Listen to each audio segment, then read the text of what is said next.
Bat League Season 2 playoffs. We have a lot of good matchups. It was an exciting last few weeks. Lions versus Cardinals. Game of the week. Lions needed a win to get into the playoffs. 4th and 4, down 10 points. McSorley, and he misses him. That was a crusher right there. But right here, he's able to get to the goal line. He punches it in.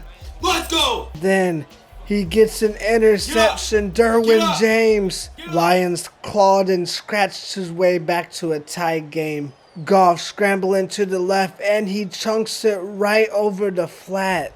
And then he punches the ball in. Lions only down 7, but he gets sacked and fumbles. That's a crusher. He says, "I'm done." Good game to y'all. So with the Lions loss, the Falcons enter the playoffs. We have the 13-3 Steelers versus the 10-6 Bengals. They just played last week, and Steelers got the best of him, 56-14. T. Moore leading the league with 24 interceptions. The Steelers have allowed the least amount of pass yards.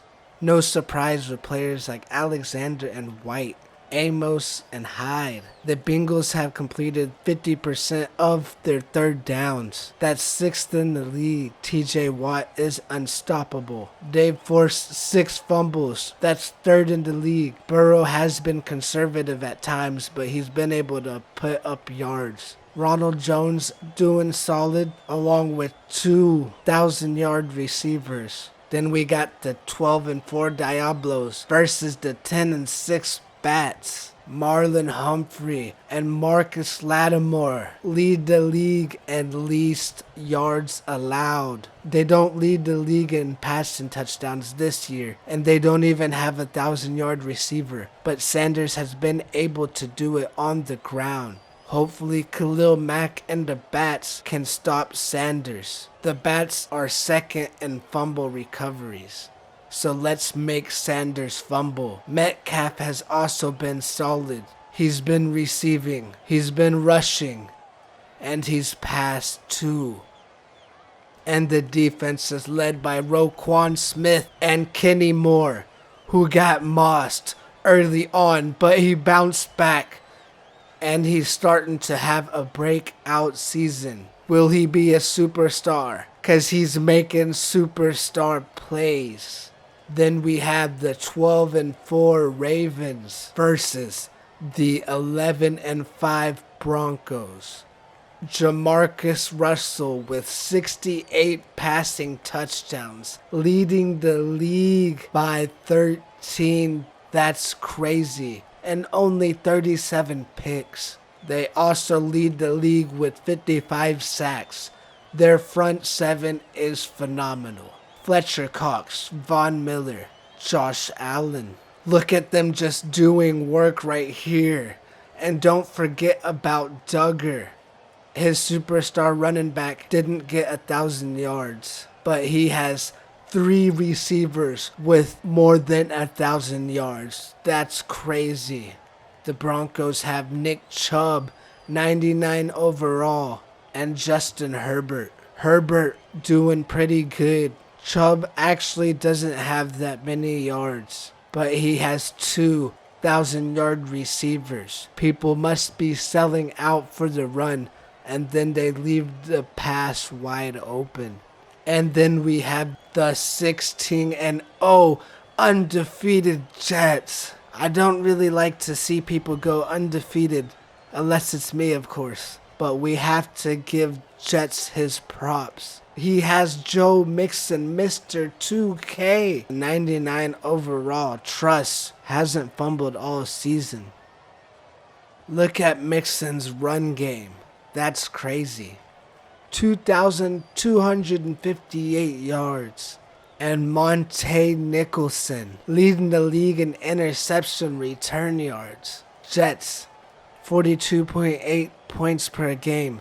That's the best. First in least points allowed. That's the best. First in interceptions. That's the best. Lead the league in turnover difference by a huge margin.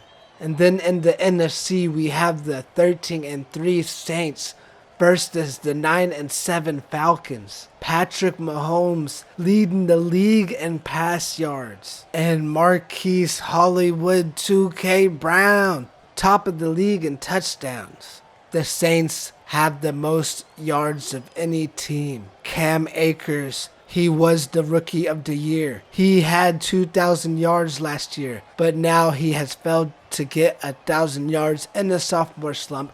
But it's okay because Mahomes is putting the team on his back, throwing it down the field to Hollywood Brown touchdowns. Colin Kaepernick, one of the most sacked quarterbacks in the league, sneaked into the playoffs at the last second. Mostert and Marquise Goodwin, but look at his halfback, over 1,000 yards. And don't forget about Isaiah Simmons on defense. We have the 11-5 Packers versus the 10-6 Vikings. Packers lead the league in fumble recoveries, led by Chase Young, leading the league in sacks with 22.5. And Saquon Barkley, putting the team on his back, juking people out and scoring touchdowns. Versing the Vikings, led by Nick Bosa and Crossan. He traded for him, and it was a good trade. He's at the top of the league in interceptions, along with the Steelers' T. Moore. Teddy Bridgewater has been a bus driver, but he's put up yards when it matters in the clutch. And Crossan guarding the crosses, getting those picks. Then we have the 8-8 football team versus the goofballs, 11-5 Cardinals. Washington says, I got Kittle, I got Kamara, and Debo, and 2 1-steps. I'm living lavishly. And he is living lavishly as he gets into the playoffs at 8-8 and leading the league in interceptions with 59. He's a gunslinger. Will Matt Stafford regress? Will Gilmore regress? Doesn't matter, because he has Debo and Kittle both getting more than 1,700 yards. A 6'4", 250-pound monster running through the field. And he has Kamara. But the Cardinals have Tyreek and Odell. And they have Westry, who is second in tackles for a loss. And we can't forget the 14-2 Rams on the bye week. Hopefully they don't celebrate too much and they have a good chance with Allen Bowers, who leads the league in rushing attempts and touchdowns. Rams also lead the league in third down percentage.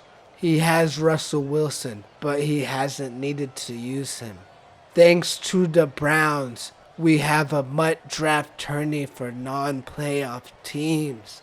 Winner gets $20 and +2 non-physical, and runner-up gets +1. Must stream and use the same team throughout. We may have it where you have to draft on stream and go into your first game. Alright, that's all. Good luck to everyone in the playoffs. Let's have some fun, and let's look forward to an awesome prize-filled Season 3. Bats out!